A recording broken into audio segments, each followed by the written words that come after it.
ছাত্ৰ-ছাত্ৰীসকল first unit test পৰীক্ষা যেটো 2026-27 সাবজেক্ট সোশিয়াল সায়েন্সৰ কুৱেশ্যন পেপাৰ হল লৈ আছো ক্লাস 7 ৰ জাস্ট মই কুৱেশ্যন পেপাৰ শেয়াৰ কৰিম এনসাৰখিনি তোমালোকে চেষ্টা কৰিবা ইতিমধ্যে আগৰ কুৱেশ্যন পেপাৰ বিলাক মই দিছো ইউটিউবত তোমালোকে চাই লবা তাতে মই এনসাৰ বিলাকো কৰি দিছো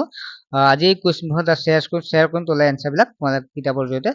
ধুনীয়াকৈ চাই লিখিব চেষ্টা কৰিবা আৰু তোমালোকৰ হোৱাটসএপ চেনেল এটা খোলা গৈছে যত কুৱেশ্যন এনসাৰ বিলাক আমি তাতে দিছো গতে ইউটিউবত সকলো ভিডিও প্ৰস্তুত কৰা অসুবিধা হয় গতে কিছুমান question answer direct question paper বিলাক মই ডাইৰেক্ট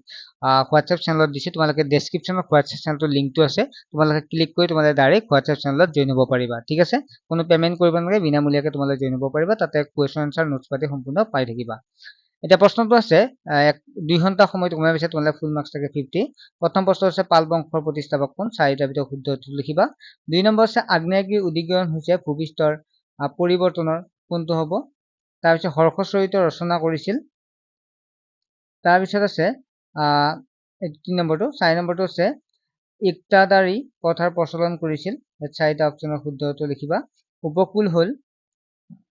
তাৰ পিছত 5 নম্বৰটো বতাহে বালু উৰুৱাই নি মৰুভূমি বুকুত সৃষ্টি কৰা এক অবয়ব কিমান চনত মোগলৰ বাদশা বাবৰ দিল্লী সিংহাসনত বহিছিল তাৰ পিছত আহিল খালি ঠাই পূৰ কৰা 2 নম্বৰটো ভুট্টক গড়ে প্ৰায় 10 কিলোমিটাৰ ডাঠ দিল্লী সিংহাসনত বহা একমাত্ৰ মহিলা শাসক আছিল দেশ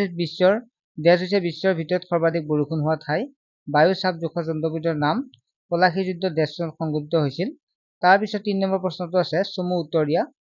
যদি এটা 1 নম্বৰ 5টাত 5 নম্বৰ ভাৰতবৰ্ষৰ আক্ৰমণ কৰা প্ৰথম বিদেশী শক্তি কোন আছিল চিত্তুৰ দুৰ্গ ক'ত অৱস্থিত তাৰ পিছত প্ৰশ্নটো আছে অসমৰ আঞ্চলিক বতৰ বিজ্ঞান কেন্দ্ৰটো ক'ত আছে আপতন কি পূৰ্বৰ আমাজন বুলি অসমৰ কোনখন বৰ্ষাৰণ্যক কোৱা হয় সত্য নে অসত্য লিখা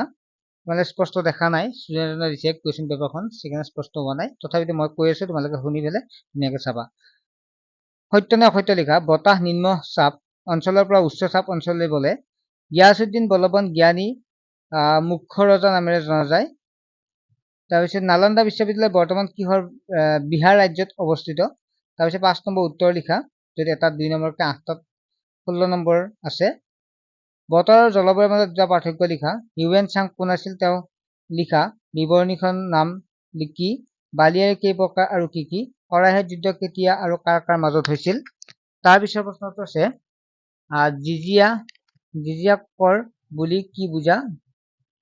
ঋতু পৰিৱৰ্তন ফলত জৈৱ বৈচিত্ৰ্য দেখা দিয়া যিকোনো দুটা পৰিৱৰ্তন লিখা ডাক বংশৰ প্ৰথম আৰু শেষ সুলতান কোন আছিল আকবৰ শাসনকালত দুটা স্থাপত্য ভাস্কৰ্য উল্লেখ কৰা তাৰ পিছত আছে নদীৰ তিনিটা প্ৰধান কাৰ্য লিখা কাক বোলে সুনামি বদ্বীপ হিমবাহ সূত্ৰ লিখি দিব দিছে